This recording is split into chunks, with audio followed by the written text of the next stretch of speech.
자, 29번부터 보실 텐데, 지난주에 길게 하진 않았습니다. 길게 하진 않았는데 핵심적인 게 지난 시간에도 그렇지만 앞으로도 성찬과 관련돼서도 그렇지만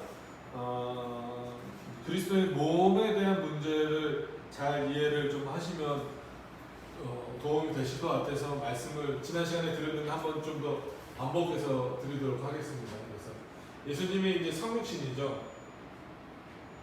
이 땅에 육신의 몸을 입고 오시기 전에는 성자 하나님은 어떻게 계셨느냐라고 했을 때는 몸이 없으신 상태입니다. 아예 몸이 없으신 상태. 구약 시대에도 예수님이 현현하셨다라고 해서 몸을 갖고 계신 것처럼 갖고 계시다가 성육신 때 이제 마치 이렇게 신성과 인성이 합쳐진 것처럼 이해를 하시는 분들도 있는데 이렇게 이해하시면 안 됩니다. 그래서 몸은 구약 시대 때는 구약입니다.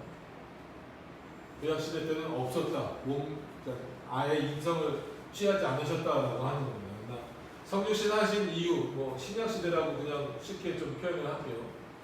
신약 시대 이후의 구별을 어떻게 하냐면 예수님이 이 땅에 계실 때, 예수님이 성자 하나님이나 예수님이 이 땅에 계실 때는 예수님 몸을 입으셨잖아요. 우리와 똑같은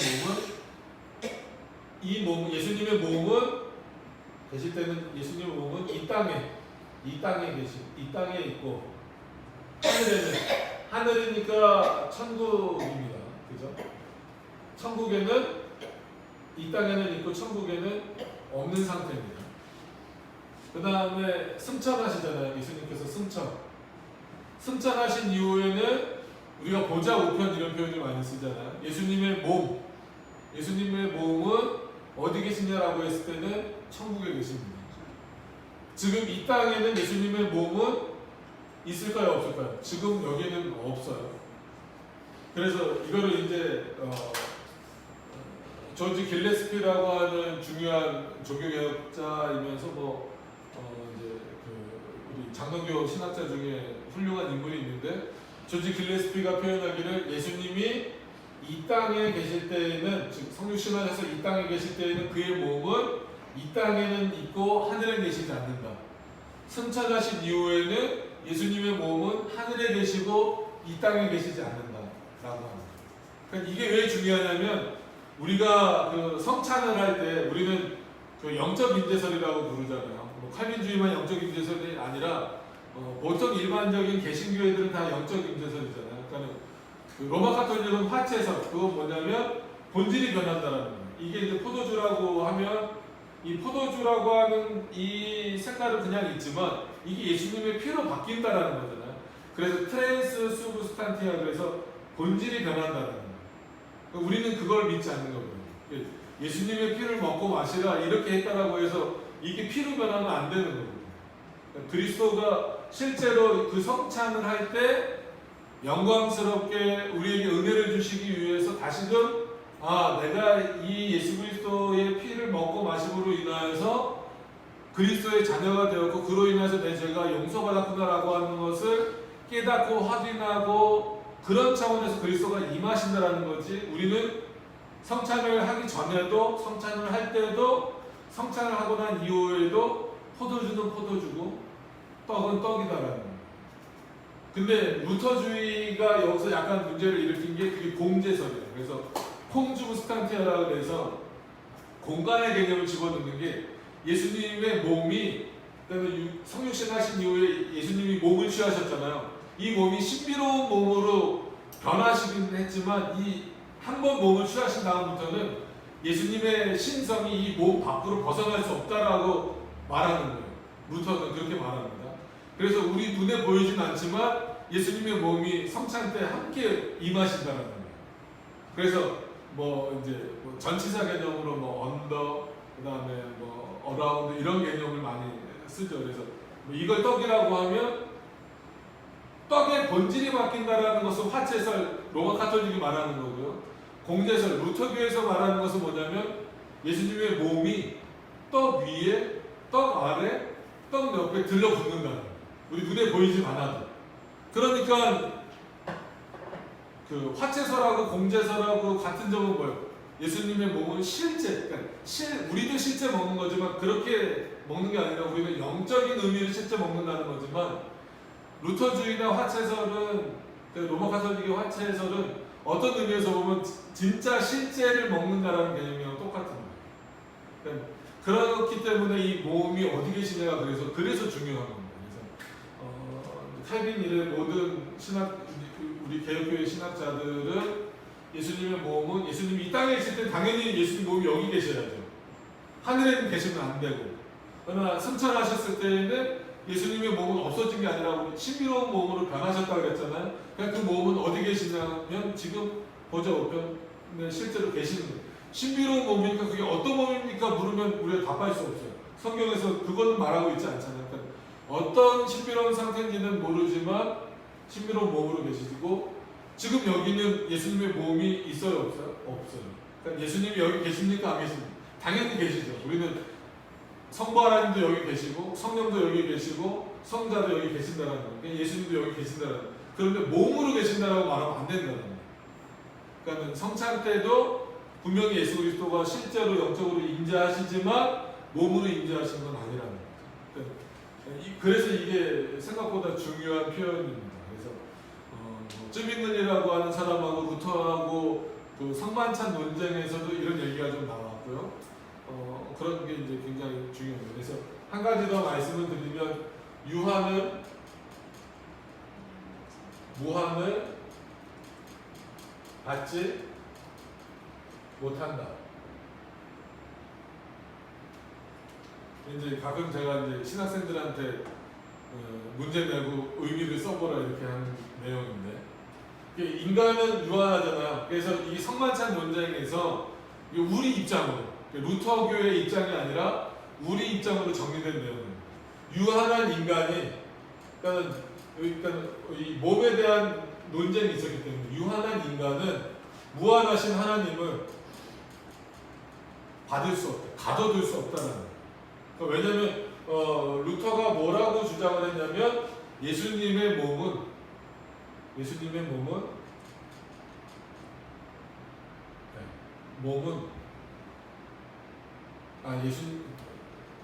신성은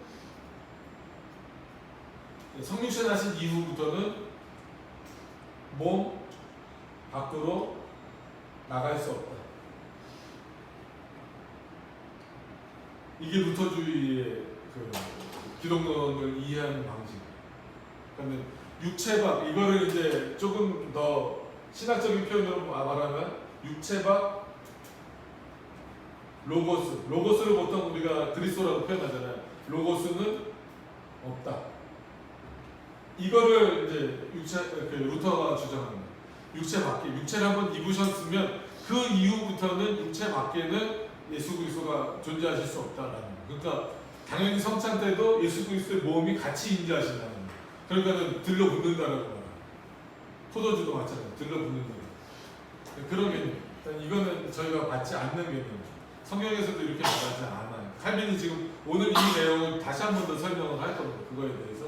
그러면서 이제 쯔빙글리가 말하고 우리가 받는 내용이 이렇게 말하는 루터에 대해서 뭐라고 말한 거냐면 그건 틀린 거다. 유한한 인간이 무한하신 하나님을 받을 수는 없다. 그래서 유한은 무한을 받지 못한다. 이런 표현이 있습니다.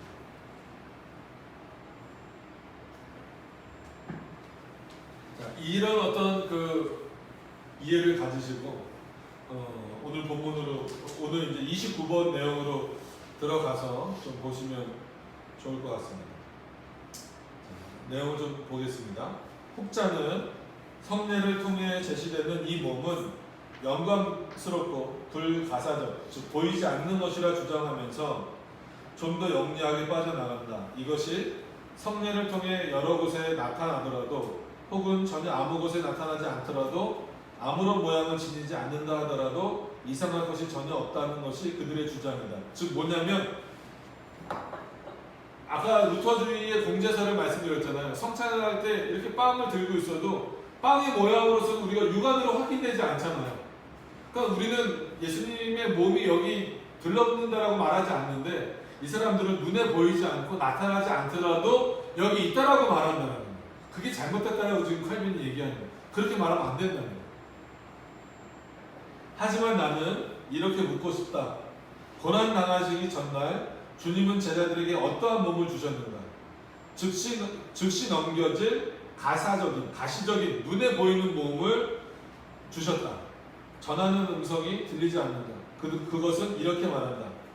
이미 전에 그는 당신의 영광을 새 제자들에게 다 볼산에서 주우셨다. 그러니까 그 제자들 3명 데리고 이제 산에 올라가셔서 기도하시잖아요. 그래서 이제 우리가 보통 변화산 사건이라고 해서 변화되는 모습도 보여주시고 막 그랬잖아요. 그리고 나서 이제 그 우리가 보통 최후의 만찬이라고 하는 것을 하면서 예수님이 떡을 떼어주시면서 내 몸이라고 하시잖아요.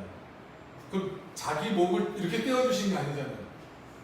떡을 떼어주시되 내 몸이라고 하신 그 의미를 생각하라는 거예요. 그러면 제자들이 먹을 때는 아 내가 예수님의 몸을 먹는구나.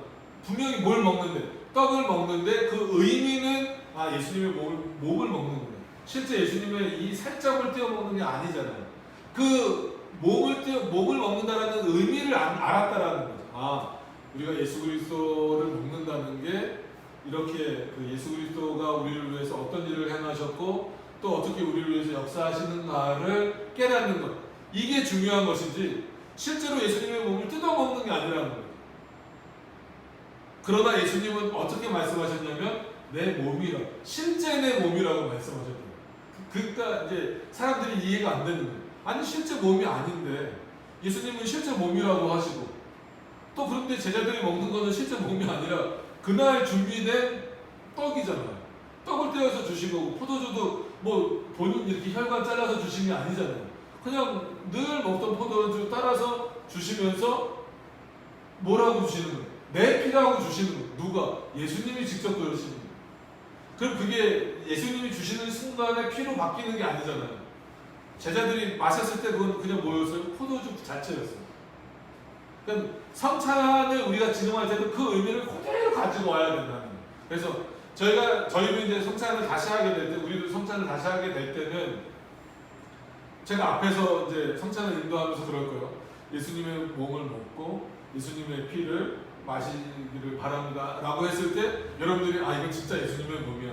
예수님의 피야. 이런 생각을 가지시지만 그게 진짜 살점을 먹는 개념이 아니잖아요. 아 이 몸을 실제로 내가 먹고 이 피를 마심을 통해서 그리스도와 연합되고 내가 그리스도의 백성이 되었다라고 하는 것을 다시 한 번 더 깨닫는 거예요. 그렇기 때문에 그 깨닫는 거에 의미가 있기 때문에 이게 본질적인 변화를 가져올 필요가 없는 거예요. 근데 사람들은 늘 눈에 보이는 변화를 원하잖아요. 그러니까 이게 변한다라고 말하고 본질이 변한다라고 말하고 주변에 들러붙는다고 말해야 뭔가 신비로운 것처럼 보이는 거예요. 그리고 아 성찬을 하기 전에는 떡이었어도 그냥 일반 떡이었어도 성찬이 끝나면 이거는 거룩해진 거예요. 이거는 아무나 건들면 안 돼. 이렇게 돼버리니까 뭐 되게 막 귀하게 보이고 막 선물이라고 막 하고 막 이렇게 하잖아요. 그런 의미보다 더 중요한 건 뭐예요? 예수 그리스도가 우리를 위해서 죽으셨다는 거. 그걸 깨닫는 게 중요한 거예요. 근데 사람들은 그거에는 별로 관심이 없고 이거에만 관심이 있는 거예요. 야 이거 흘리면 어떡하지? 만약에 우리가 성찬을 하다가 포도주잔을 쏟았어요. 우리 그럼 어떻게 하면 돼? 닦으면 그만이에요. 근데 화채설을 주장하는 로마 가톨릭은 이거를 흘렸어요. 그러면 어떻게 돼? 뭘 흘린 거예요? 실제 예수님 피를 흘린 거랑 똑같아요. 왜? 본질이 변했으니까. 그거는 닦으면 안 돼요. 핥아 먹어야지. 진짜 그냥 농담하는 게 아니에요. 왜? 본질이 변했으니까. 그래서 그 성찬할 때 그 로마 가톨릭이나 이런 데는 그 비스켓 같은 걸로 주잖아요. 씹어 먹으면 안 됩니다. 녹여야 돼요. 씹으면 왜 안 될까요? 변화된 예수님의 몸은 어떻게 너네가 씹냐. 근데 우리는 성찬할 때 씹어 드셔야 돼요. 그거 언제 녹여서 그거를 드시고. 그러니까 이게 인간의 한계를 가지고 성경을 보다 보니까 이런 오류들이 발생을 하는 거예요.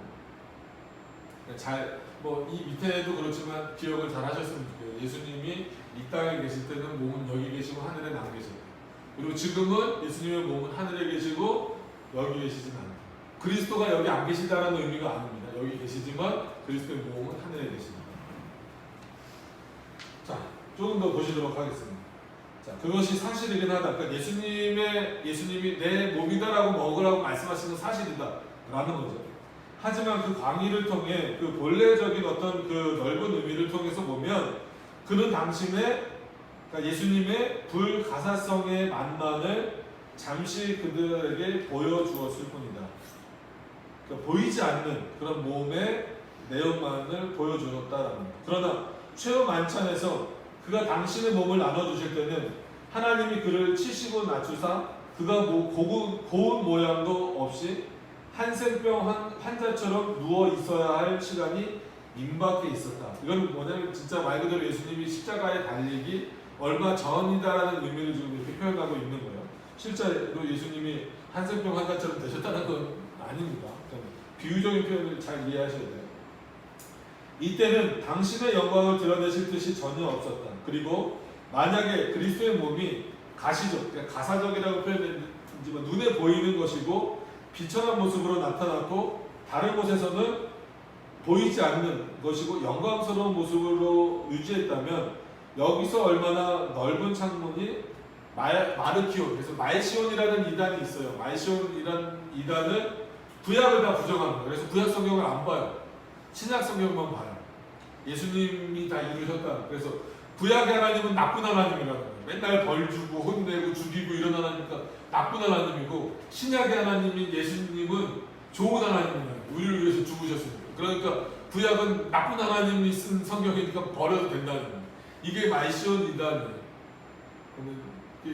지금도 간혹 구약 성경은 이제 안 봐도 돼, 신약만 봐도 돼, 이런 분들이 있는데 그거는 이 말시온적인 사고입니다. 아주 조심하셔야 돼요. 그러니까는 표현이 좀 어려워서 그런데 결국은 뭐냐면 예수님의 몸을 가지고 너무 신비로운 것만 강조하거나 아니면 그냥 예수님의 몸은 우리랑 똑같아, 이것만 너무 한쪽으로 양극단으로 강조하다 보면 이런 문제가 발생한다라고 하는 것을 지금 칼빈이 말하고 있는 거예요. 그럼 결국 말시온과 같은 이단들에게 문을 열어주는 것과 창문을 열어주는 것과 똑같, 분명하게 인식을 가져요. 그래서 결국은 다시 말씀드리지만 예수님은 분명히 우리와 똑같은 몸을 갖고 계셨지만 부활 이후에는 신비로운 몸으로 계시다라는 거예요. 그리고 지금 그 몸은 우리가 볼 수 있다 없다? 못 본다라는 거예요. 그때는 봤지만 지금은 볼 수 있는 몸이 아니다라고 하는 것을 칼빈이 말하는 거예요. 그래서 이것이 이제 그 성찬에 있어서도, 기독론에 있어서도 중요한 부분이지만 성찬을 이해하는 데 있어서도 굉장히 중요한 부분이기 때문에 칼빈이 계속해서 조금 어렵지만 이런 신학적인 표현을 쓰고 있는 거예요. 자, 172페이지로 넘어가서 보시면, 하지만 나는 이런 엄청난 모순에 대해 간과하도록 하겠다. 이 얘기는 뭐냐면 지금 여기서 이 얘기를 다 하기에는 성찬이라고 하는 주제, 큰 주제에서 벗어나기 때문에 기독론과 관련된 부분에서 이 얘기를 더 집중하겠다, 이런 의미입니다. 마찬가지로 이거를 계속 하다 보면 성찬에 대해서 더 나갈 수가 없으니까 이런 기본적인 것만 알고 성찬으로 다시 돌아오자, 지금 이 얘기를 하는 거예요. 단지 그들은 그리스도의 영광스러운 몸에 대한 나의 질문에 대답을 해야 할 것이다. 그럼에도 불구하고 그것은 몸이 아니었는가? 라고 질문한다면 그들은 이렇게 대답할 것이다. 맞다. 그러나 그것은 공간은 초월한 것이고 여러 곳에 동시에 있는 것이고 형태가 없는 것이고 측량할 수 없는 것이다. 그렇게 말하기 때문에 이렇게 다 들러붙는다라고 말할 수밖에 없다라는 거예요.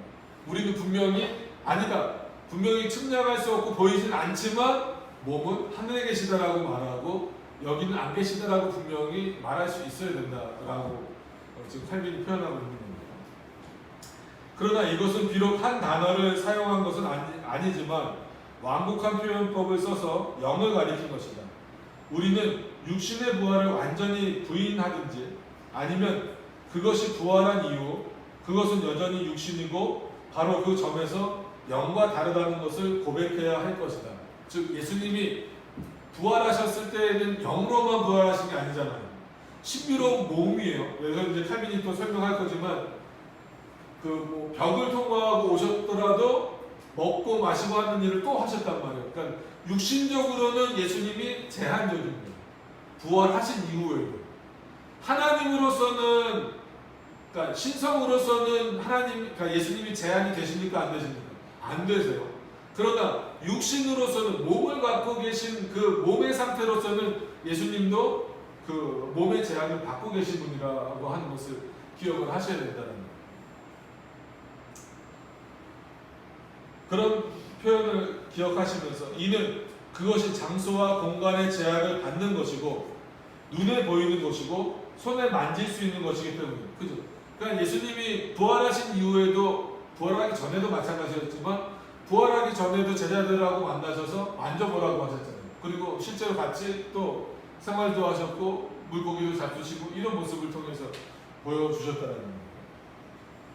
또 그리스도께서 제자들을 있는 곳으로 닫힌 문을 통해 들어가셨다는 사실을 우리 민족들이 계속 지적하지만 그 사실은 그들을 조금도 지지해주지 않는다.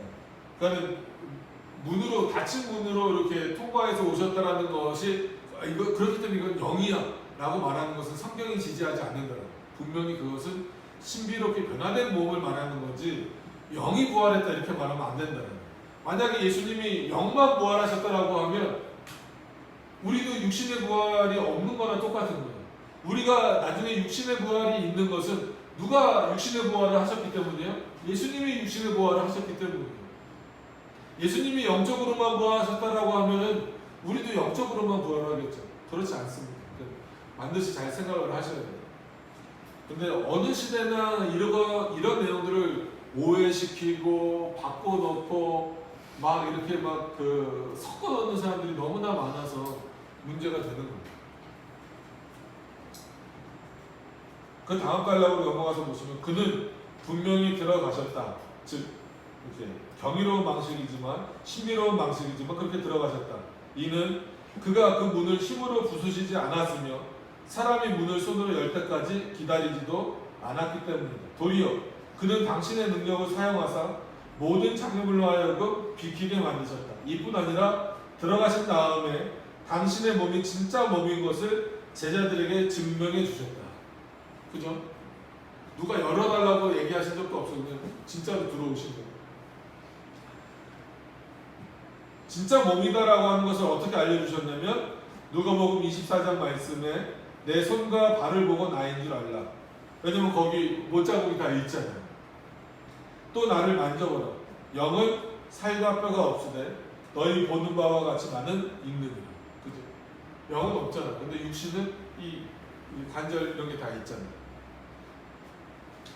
보라, 그리스도의 영원한 몸이 진짜 몸인 것이 증명된다. 이는 그것을 만지고 보는 것이 가능한 까닭이다. 이러한 가능성을 없애보라.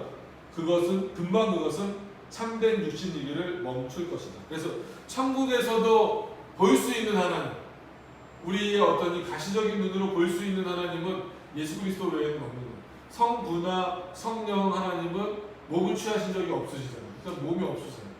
천국에서도 영으로 계신단 말이에요. 그러니까 어떤 상태인지는 모르지만 천국에서도 몸을 볼 수 있는 하나님은 예수 그리스도밖에 없다라는 거예요. 여기서 그들은 우리를 비난의 대상으로 만들기 위해 우리가 전능하신 하나님의 권능에 대해 악담을 한다고 중상모략을 한다라는 것이죠. 그러나 그들은 어리석은 실수를 하고 있는데 아니면 실수라고 하지 않으면 그들은 악의적인 거짓말이다. 그러니까 모르지 않는다면 너는 거짓말이다. 왜냐하면 여기서 제기되는 문제는 하나님이 무엇을 하실 수 있는가가 아니라 하나님이 무엇을 원하시는가 하는 거거든요. 이런 게 참 중요한 문장이에요. 이게 이제 우리가 생각할 때도 하나님이 뭘 하실 수 있지? 이렇게 생각하는 경우가 많아요. 근데 하나님에게는 불가능한 게 없으시잖아요. 하나님이 하시고자 하는 게 뭘까를 생각하는 게 우선이죠. 하나님이 이거 하실 수 있을까? 만약 기도하면서 하나님이 이 정도 하실 수 있을까? 라고 말한다면 그건 하나님을 오히려 그게 하나님을 못 믿는 거예요. 그러니까 하나님이 뭘 하실 수 있지? 하나님이 어느 정도 하실 수 있지? 하나님이 어느 정도까지 하실 수 있지? 라고 말한다라고 하는 것은 우리 생각 속에서 하나님을 가둬버리는 거예요. 하나님이 정말 이 우주를 다 창조하실 수 있을까?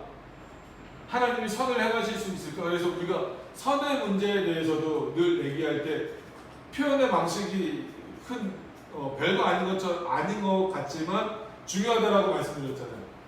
하나님은 선만 행하실 수 있는 분이다. 이렇게 표현하는 경우가 있어요. 이건 뭐냐면 우리가 생각하는 선을 하나님을 가둬버리는 거예요. 그거는 어떻게 하나님이 악을 행하실 수 있어? 하나님이 어떻게 자기가 만든 사람들을 지옥에 보내실 수 있어? 하나님은 선만 행하실 수 있는 거예요. 이렇게 생각하면은 잘못됐다는 거예요. 어떻게 생각해야 됩니까? 하나님이 행하시는 것 자체가 선이다. 아주 기준이 달라지는 거예요. 하나님은 선만 행하실 수 있다가 아니라 하나님이 행하시는 것 자체가 선이다. 그러니까 나중에 심판도 하나님에게 있어서는 선한 일이에요. 공의로운 일이에요. 근데 하나님은 선만 행할 수 있다라고 말하는 사람들은 심판의 하나님을 굉장히 부정적으로 표현을 합니다. 어떻게 선한 하나님이 심판을 행할 수 있어요? 이렇게 나가버립니다. 그러니까 이 문장 하나 표현이지만 사고의 하나가 이렇게 크게 달라질 수 있어요. 그래서 이 표현대로 하나님이 무엇을 하실 수 있는가라고 물으면 안 된다. 하나님이 무엇을 원하시는가.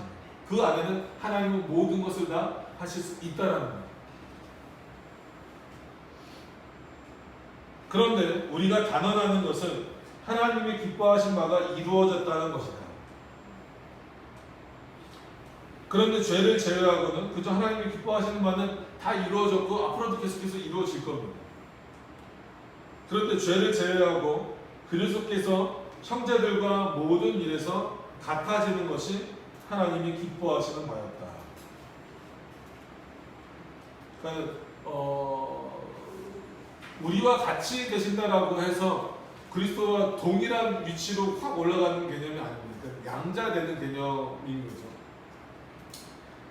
그만큼 우리를 더 좋은 상태로 만들어 주신다라고 하는 거예요. 그럼 그게 누가 모범이 되시는 거예요? 그리스도가 모범이 되셔서 그리스도가 모범이 되셔서 그처럼 죄가 없으시고 정말 선을 행하실 수 있는 그와 같은 존재로 우리를 바꿔 나가시는 게 하나님의 역사잖아요. 그러니까 우리가 나중에 천국에 가는 상태를 영화의 상태라고 말하잖아요. 그러니까 천국에 갔을 때 우리의 상태는 어떤 상태입니까? 죄를 지을 수 없는 상태. 그렇다고 그리스도와 동일하게 되는 건 아니지만 그리스도처럼 죄를 지을 수 없고 그 다음에 어떤 상태입니까? 선을 행하기를 기뻐하는 그러한 상태로 우리를 바꿔주십니다. 누구처럼? 예수님이 보여주신 그 모범에 따라서. 이 모범 대신 예수 그리스도를 그러니까 우리가 지금 이 순간에도 얼마나 중요하게 여기고 그분을 따라가려고 하고 닮으려고 해야 돼. 그러니까 닮는다는 게 똑같이 된다는 건 아니잖아요. 꼭 닮는다 그러니까는 늘 뭐 사순절 뭐 이럴 때 뭐 십자가 메고 돌아다니고 뭐 금식하고 뭐 하고 이게 닮는 게 아니거든요. 정말 닮는 건 뭐예요? 하나님의 뜻에 순종하는 것. 하나님의 말씀에 순종하는 것. 그런 모습을 예수 그리스도가 모범으로 이 땅에서 육신의 몸을 취하고 보여주셨잖아요. 그것을 따라가는 거죠. 그런 차원에서 그 형제들과 모든 일에 같아지는 것이 하나님이 기뻐하시는 바였다라고 하는 겁니다. 그럼 우리 육신은 어떠한가? 173페이지로 넘어가서 보시면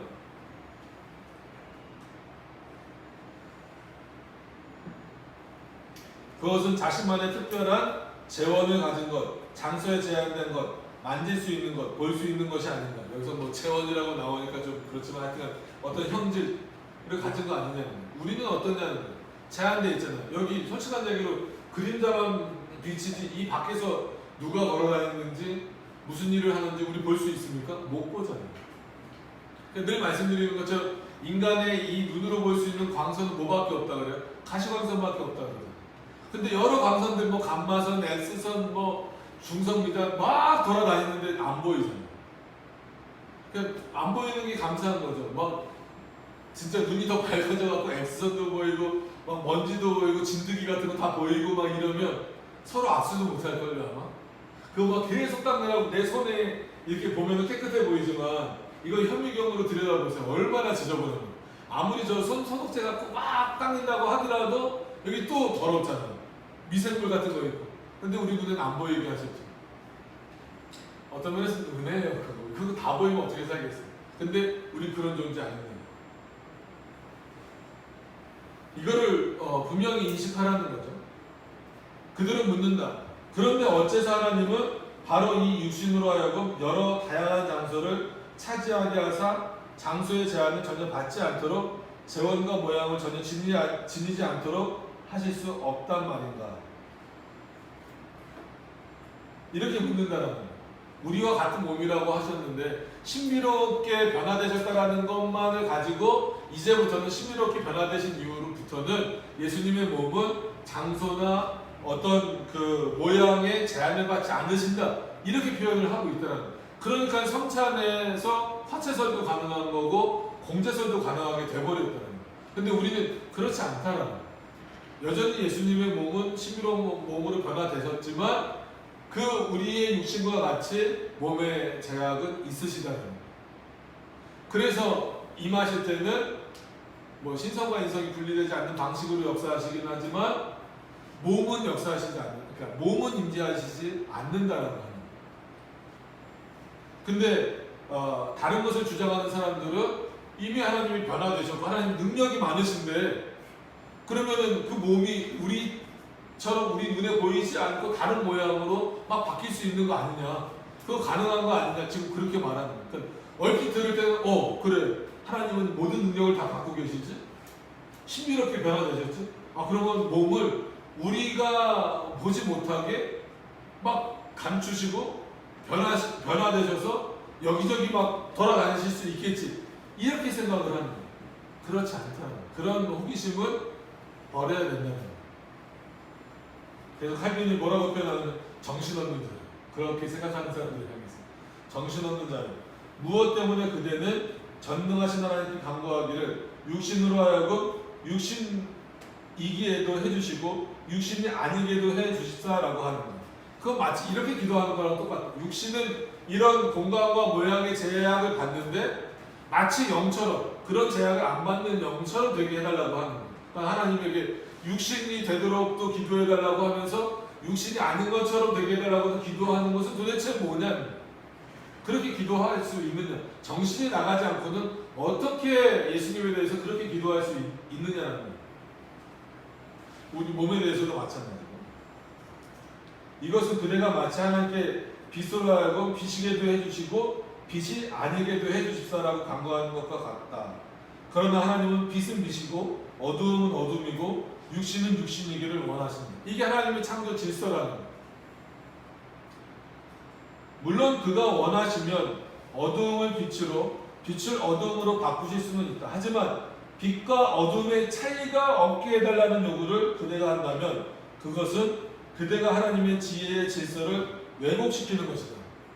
그러니까 빛이 어두움이 될 수는 없잖아요. 그러니까 빛이 비쳤던 곳에 어두움이 비칠 수는 있고 어두운 곳에 빛이 비칠 수는 있는데 빛과 어두움을 같이 하게 해달라는 것은 말이 안 된다는 거잖아요. 그것과 같은 의미라는 거예요. 육신은 육신이고 영은 영인데 육신이 영과 함께 있을 수도 있고 영과 떨어져 있을 수도 있는데 육신이 영이 되게 해달라는 건 말이 안 된다라는 거예요. 이런 구별점은 분명히 가져가는 거예요. 절대로 예수님의 몸이 예수님의 영이 될 수는 없다는 거예요. 예수님의 영이 예수님의 몸이 될 수도 없다는 거예요. 그러니까 빛이 어두움이 안 되고 어두움이 빛이 안 되는 거죠. 왜냐하면 이건 하나님이 만들어 놓으신 질서이기 때문에 그렇다는 거예요. 자, 그러므로 육신은 육신이고 영은 영일 수밖에 없다. 각 사물마다 하나님이 창조하실 때 적용하신 법과 질서를 따라 존재한다. 그러니까 이 창조 질서가 그만큼 중요한 거예요. 그래서 바울도 계속해서 이제 교회 질뿐과 관련해서 창조 질서를 언급하잖아요. 근데 우리 스스로가 창조 질서를 자꾸 파괴하려고 하니까 그게 이제 문제가 되는 거예요. 그런데 육신은 어떤 특정한 장소에 자기 고유의 재원과 모양을 지니고 존재하게 되어 있다. 이러한 조건 하에서 그리스도는 육신을 입으셨고 그 육신에 부르성과 영광을 부여하였지만 그것의 본성과 진리를 재현하지 않으셨다. 그러니까 거기에 예수님의 인성에 이걸 말합니다. 예수님의 그 몸에 무한하신 하나님을 제한하지 않았다는 거예요. 제한되실 수도 없죠. 이는 성경의 확실하고 분명한 증거에 따르면 그가 승천하셨고 하늘로 가심을 본 그대로 오실 것이기 때문이다. 그대로 오신다는 거예요. 그대로 오신다라고 하는 것은 모양도 똑같을 수 있지만 몸을 입고 오신다라는 그런 차원입니다. 또 그 완악한 자들이 여태 다른과 같이 반박할 근거는 존재하지 않는다. 그의 승천과 재림은 가시적이지만 승천과 재림 사이의 기간에는 우리와 함께 불가시적으로 거하신다. 이렇게 이거는 이제 로마 카톨릭에서 많이 말하는 거예요. 그래, 예수님이 실제로 승천하시고 재림하시는 것은 우리 눈에 보이는 거지만 뭐가? 예수님의 몸이 보이는 거지만 그 기간이 있잖아요. 예수님이 승천하시고 재림하시는 지금 이와 같은 기간에는 눈에 보이지 않는 방식으로 그의 몸이 우리와 같이 있다라고 말하는 거예요. 그렇게 말하면 안 된다라는 겁니다. 그러니까 어느 곳에나 계신다라고 하는 것을 편재라고 말하는 거예요. 편재. 그러니까 예수님의 몸의 편재를 말하면 안 돼요. 정말이지 우리 주님은 당신께는 만질 수도 있고 볼 수도 있는 살과 뼈가 있다고 증거하셨다. 또 떠남과 올라감이라는 말은 올라가는 자 내지 떠나는 자의 모양만을 지적한 것이 아니고 그 말이 가리키는 것을 실제로 행한다는 것을 의미한다는 것입니다. 이뿐이 아니라 설령 그가 당신의 육신을 우리로부터 취해 가셨고 육신으로 승천하셨지만 그럼에도 불구하고 아버지 우편에 앉아 계신다라고. 그러면 우리가 보좌 우편에 계신다라고 했을 때에는 성부는 육신이 없으신 거예요. 그러나 예수 그리스도는 즉 성자 하나님은 몸이 계시기 때문에 천국에서도 지금도 몸으로 계시는 그런 것을 반드시 기억을 하셔야 돼요. 그것을 우리는 보좌 우편이다라고 표현을 하는 거죠. 그의 어떤 성부와의 관계를 통해서 그렇게 표현을 하는 겁니다. 다시 말해 아버지의 권세와 위엄과 영광 중에 통치하신다.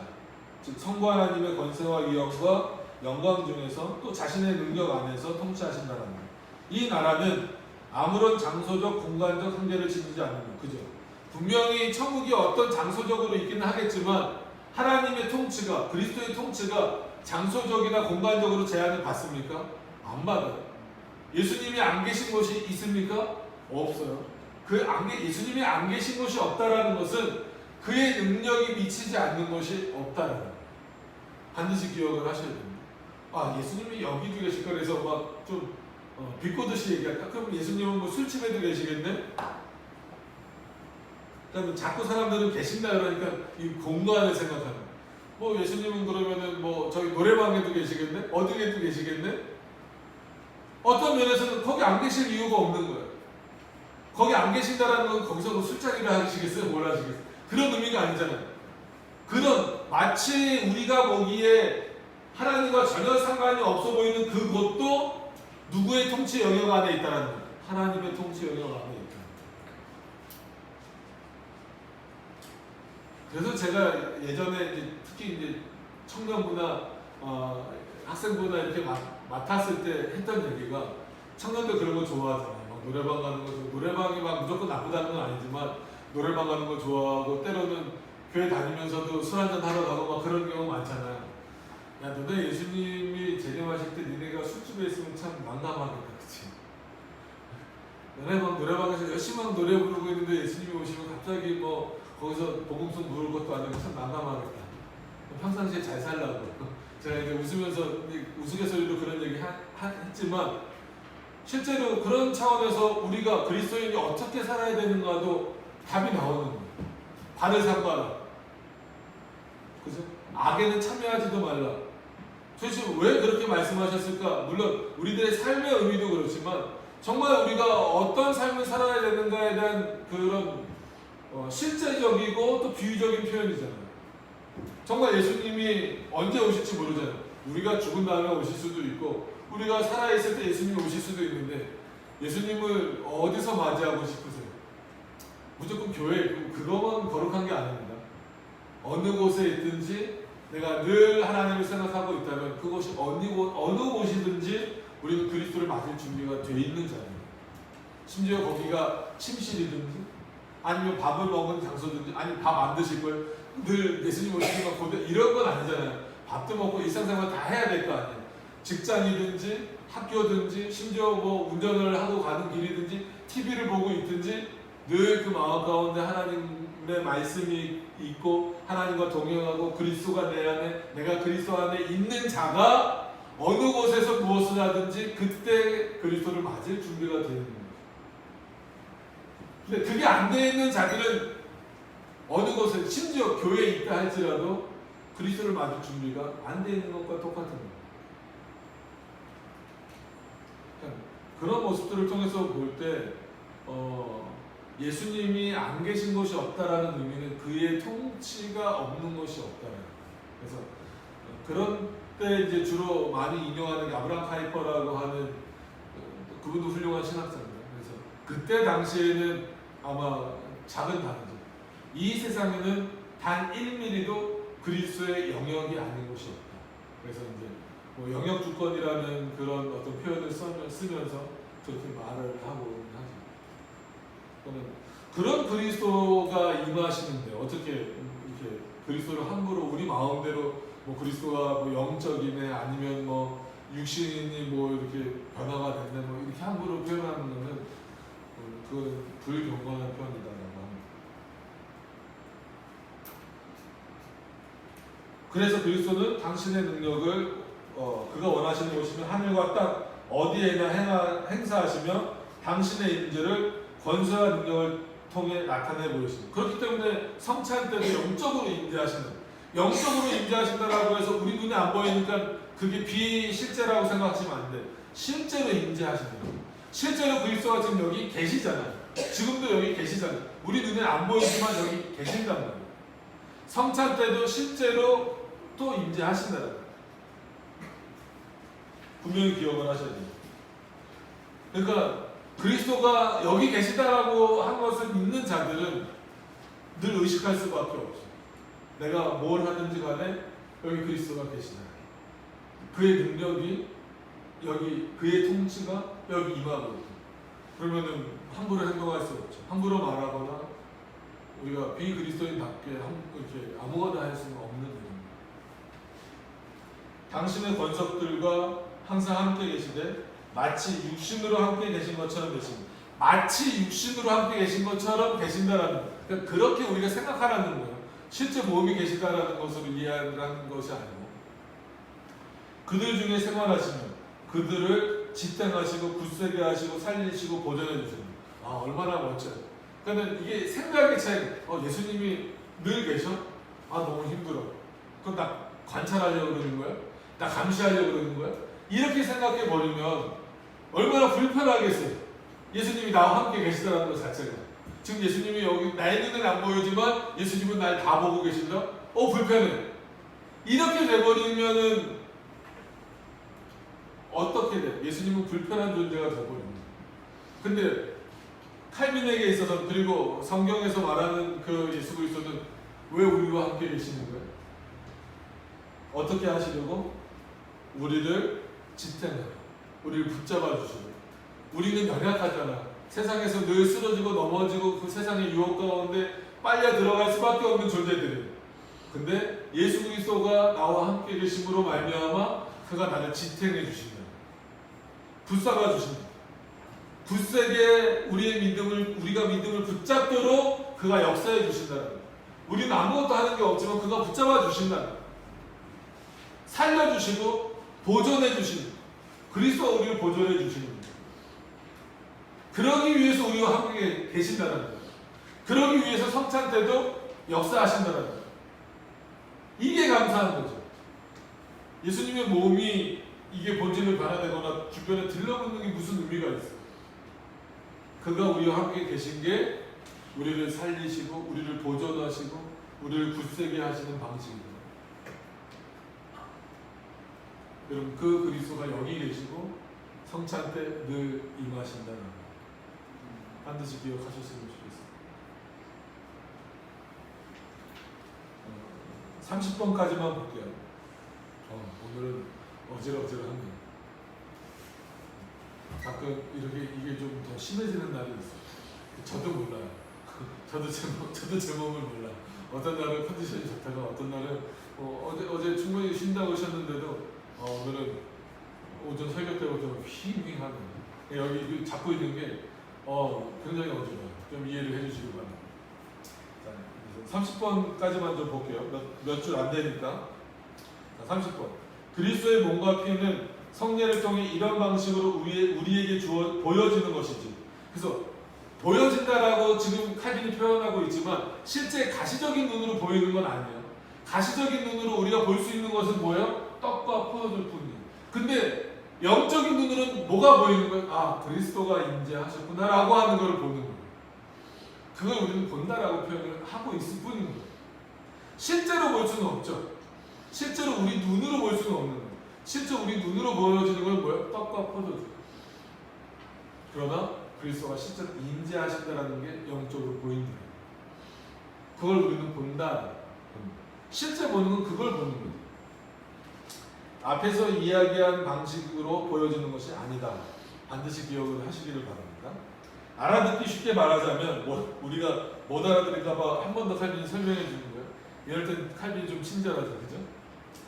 그것은 참으로 또 효과적으로 보여지는 것이긴 하지만 본성적으로는 보여지는 것이 아니라고 말할 수 있다. 다시 말해 몸의 실체 자체가 주어진다는 뜻, 혹은 그리스도의 몸이 그것을 통해 참되고 본성적으로 주어진다는 뜻이 아니다라는 거예요. 잘 이해를 하셔야 된다는 거죠. 그리스도께서 당신의 몸을 통해 우리에게 베푸신 모든 은택이 우리에게 주어진다. 그러니까 그리스도가 우리에게 몸을 통해서 베푸신 건 뭐예요? 구원이잖아요. 우리의 모든 일을 속죄해 주신 거잖아요. 그래서 그 몸을 통해서 이루신 모든 은택들을 그 성찬을 통해서 우리로 하여금 다시금 그 은택을 받아 누리도록 하신다는 거예요. 그게 성찬의 본래적인 의미지 이게 예수님의 몸이다 아니다가 중요한 게 아니라는 거예요. 이것이 바로 성례의 개념에 합당한 육신의 임재이다. 그러니까 육신의 임재다라고 표현해서 칼빈도 육신의 임재를 말하며 라고 생각하시면 안 됩니다. 실제적인 육신의 임재가 아니라는 거예요. 우리가 말하거니와 이 임재가 여기서 엄청난 능력과 엄청난 효과를 가지고 밝히 드러내기 때문에 의심할 도리가 없는 영생에 대한 확신을 우리 마음에 줄 뿐만 아니라 우리 육신의 불가사성에 대해서도 우리로 하여금 확실히 믿게 한다. 그러니까 우리가 나중에 우리 육신이 영원히 없어지지 않는다, 영원할 것이다라는 것에 대해서도 우리 누굴 통해서 믿는 거예요? 그리스도를 통해서 믿는 거예요. 정말이지 주님의 불가사적인 육신으로 말미암아 우리 육신도 이제 살리심을 받으면, 그죠? 우리도 어떻게 부활할지는 모르지만 분명히 부활한다라는 거예요. 그의 불가사성에 어떤 방식으로든 동참하게 된다. 자기 스스로 허탄함에 빠져 이 세상 나아가는 자들은 이런 덮개로 말미암아 단순하고도 명확한 진리를 흐리게 만든다. 그러니까 인간적인 어떤 그런 사고나 호기심이나 잘못된 판단으로 인하여서 오히려 참된 진리를 왜곡하게 만들 수 있다라고 합니다. 그래서 우리가 이렇게 오후에는 이런 내용을 살펴보는 게 꼭 신학생들만, 목사가 될 사람들만 기독교 강요나 무슨 신조들을 찾아보는 것이 아니고 우리 성도님들도 결국은 다른 그 교리의 내용을 갖고 계셔야 성경을 해석할 때 올바른 해석을 하실 수 있기 때문에 조금 어려울 수 있어도 이런 내용들을 우리가 살펴보는 겁니다. 그래서 오늘 계속해서 이제 성찬에 있어서 다른 핵심들도 있지만 오늘은 이제 그리스도의 몸이 성찬과 어떤 관계냐라고 하는 것을 좀 잘 이해하셨으면 좋겠고, 그냥 이건 머릿속에 잘 기억을 하셨으면 좋겠어요. 예수님이 몸을 입고 이 땅에 오셨을 때에는 그의 몸은 하늘에 안 계셨고 지금은 그의 몸은 하늘에 계시고 여기 계시지 않는 거예요. 그래서 당연히 성찬 때도 그리스도가 실제로 임재하시지만 그의 몸이 임재하시는 것은 아니다. 그러나 모든 은택들을 그가 몸을 입고 행하셨을 때에 이루셨던 모든 은택을 우리가 지금 다 누리고 있다라고 하는 것을 기억하시면 그 성찬이 더 풍성하고 더 은혜로운 시간이 될 수밖에 없다라고 하는 것을 기억하셨으면 좋겠습니다. 기도하고 마치도록 하겠습니다.